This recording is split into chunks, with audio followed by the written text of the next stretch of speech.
Let's talk about the absolute train wreck of an interview that Adam Friedland had with noted Zionist Democratic Party politician Ritchie Torrres, which is being praised by a lot of people who really do not seem mentally equipped, intellectually equipped to properly navigate this sort of thing. And I think those people are still more equipped to do so than Adam Friedland is. Adam Friedland is not an intelligent person. He does not know what he's talking about on this issue. His heart might be in the right place, but he has so obviously not done any real investigation, not put any effort into thinking about this, into learning about this. He just seems to operate off vibes and feelings. And his style of argumentation here with Ritchie Torrres is very, very Zionist, legitimately very Zionist. He does nothing but argue about his own personal feelings, but like how uncomfortable this makes him feel. Way more so than actually dealing with this on the issues and the things that need to be challenged. Like what needs to be challenged in an opportunity like this? You get an extremely rare opportunity for like a one-on-one with a Democratic Party politician, filmed live in real time, where they can't, hide behind some sort of excuse. Like, Bernie Sanders saying, I'm busy, leave me alone, when people confront him for not calling the genocide in Gaza genocide. This was an incredibly rare opportunity gifted to someone that I feel had to have been recognized for his deficiencies by the Democratic Party for this to even have been allowed to happen in the first place. Perhaps it didn't go how they imagined it would, but he still fucked it up very badly. There is no real awareness to be raised at this point. Anyone who claims that they have been convinced by this interview is fucking lying. You've seen your social media feed full of videos of dead and mangled children for 2 years now. There's no more awareness left to raise. People know what's happening in Gaza. People know how and why it's being done. The lines have long been drawn. The argument that you must accept Zionist framing to appeal to people's emotions or something, I'm done with that. I'm done with this thing about this makes me feel bad as a Jewish person, or I'm a special Jewish person and I'm against this so it doesn't represent Jews or whatever, or I'm worried about how this might taint Judaism. These arguments are stupid. These arguments are dumb. These arguments have been tried for decades and decades and decades. This was in fact the main argumentative strategy of the pathetic First World left for the last 40, 50 years or so. Look, we have Jews on our side too. Did that work? No, it got us to where we are today. So Friedland just reinforces this. Friedland is very much a Jewish exceptionalist. I would argue he's probably a Jewish supremacist, given how much his opposition to the Gaza genocide seems to be based purely in his Jewishness. I don't like how this affects Judaism. I don't like where this is taking the Jewish people. That's such a weird fucking framing. That's such a weird thing to care about. Here's an example of that. Me saying this to you right now will hurt people in my own family, okay? Because this is a very important thing to us. And this is an extremely Israeli way of arguing. This is an absurdly Israeli way of arguing. This will hurt my family. This causes me emotional distress and pain, and this hurts my feelings. I'm sorry, this is just an Israeli way of arguing. Adam Friedland is not equipped for this. He does not know what he's doing. Bring fucking Norman Finkelstein in with this guy. He should have ambushed him with fucking Norman. Norman would have been up for it. He lives in New York, doesn't he? This is journalistic malpractice for him to allow himself to sit down with a sociopathic Democratic Party Zionist political operator like this. I still fucking care about being Jewish. It's embarrassing. I should just be a guy. Yeah, you should. So why? Stop. It's really not that hard. I don't care about being Greek. I don't care about being Australian. It really isn't fucking difficult, dude. But this feels like a stain on our history. Who gives a shit, man? Who gives a shit? Who gives a shit about if there's a stain on Jewish history or whatever? Why is that what matters to you? And it feels like it's changed what being Jewish is. Because what being Jewish gives a fuck. Who gives a fucking shit? This is the sort of argument that we need to stop making. We've needed to stop making it for a very long time. This sort of argument only reinforces the Zionist framing. The Zionist framing is that Israel is legitimate because it's Jewish, because most Jews support it. Now, that first thing, Israel is legitimate because it's Jewish, that's not true. Judaism or Jewishness is not special, and because Israel is Jewish, doesn't mean that it's legitimate. The second part of that argument is true. Most Jews do support Israel. Most Jews do identify strongly with Zionism in Israel. Most Jews do support the Gaza genocide. The problem is, Jewish people are not exceptional, and they don't get to vote amongst themselves for whether a genocide, for their benefit, is just or not. The problem with the sorts of arguments that Friedland is making throughout this interview is that they reinforce that sort of framework. His fundamental standpoint here is, I am Jewish and I'm against this.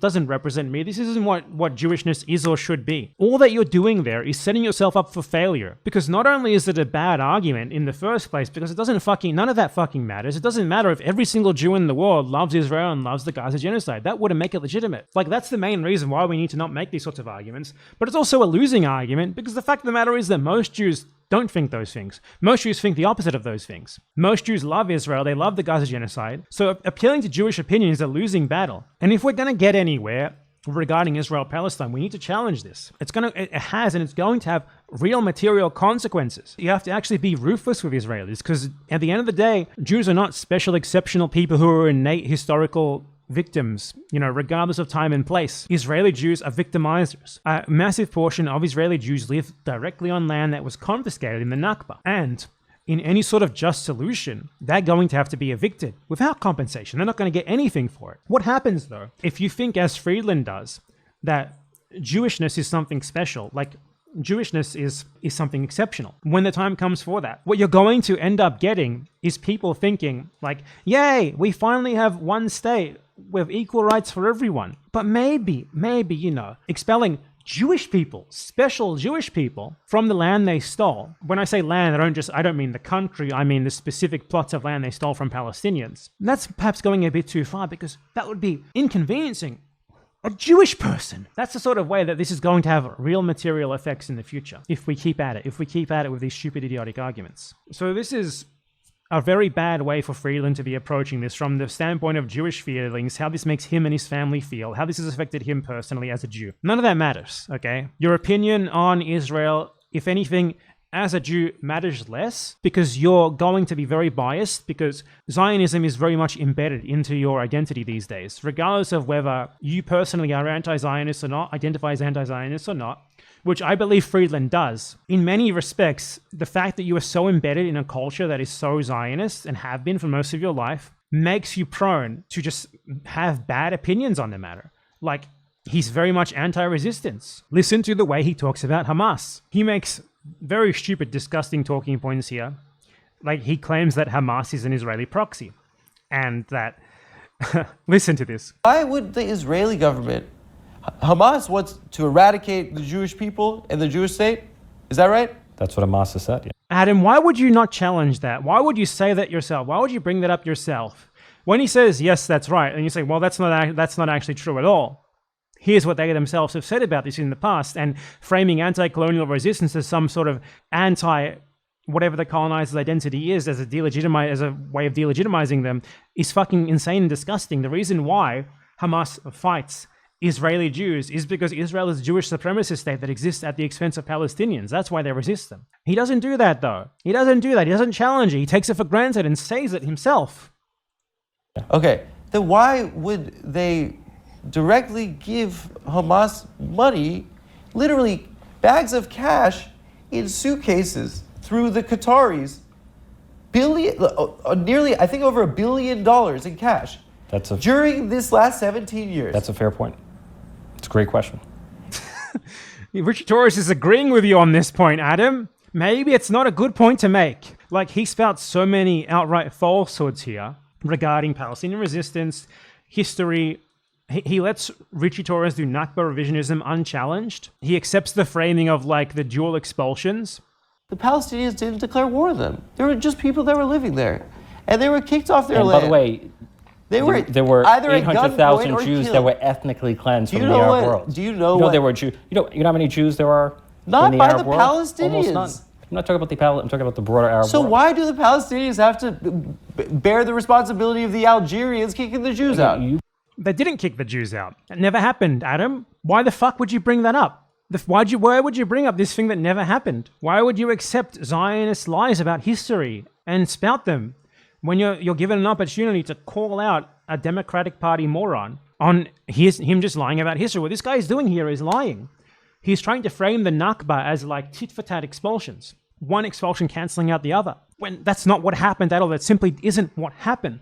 Friedland accepts that it did happen. Friedland accepts that the expulsions, as the Israeli, this is the official Israeli state line, by the way, there were expulsions that happened in the Arab world in response to the Nakba, and those people had to go to Palestine. But this in some way cancels that, one cancels out the other in some way, right? But the fact is that didn't happen.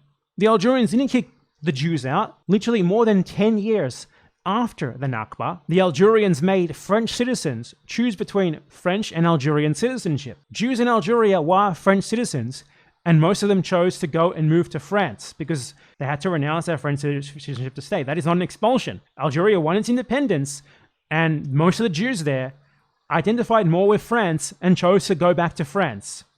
That is what happened. Torres, at least on dozens of occasions in this interview, spouts outright falsehoods that someone equipped for this conversation, like Norman Finkelstein, for example, would immediately call him out on. Friedland accepts it every single fucking time. I mean, Hamas murdered thousands of people, so there's No, they didn't.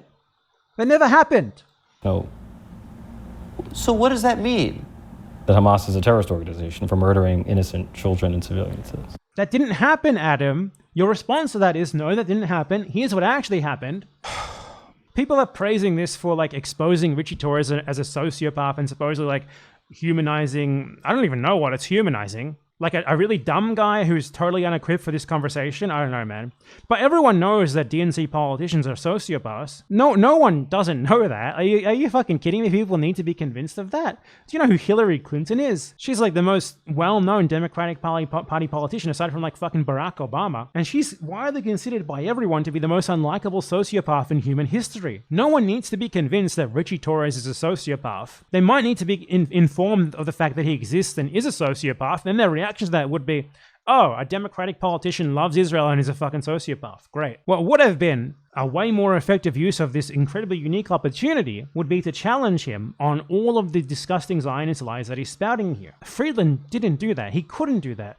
All that Friedland seemed to know how to do here was bring up how this makes him feel as a Jew. And I know people will say, but he's just a comedian.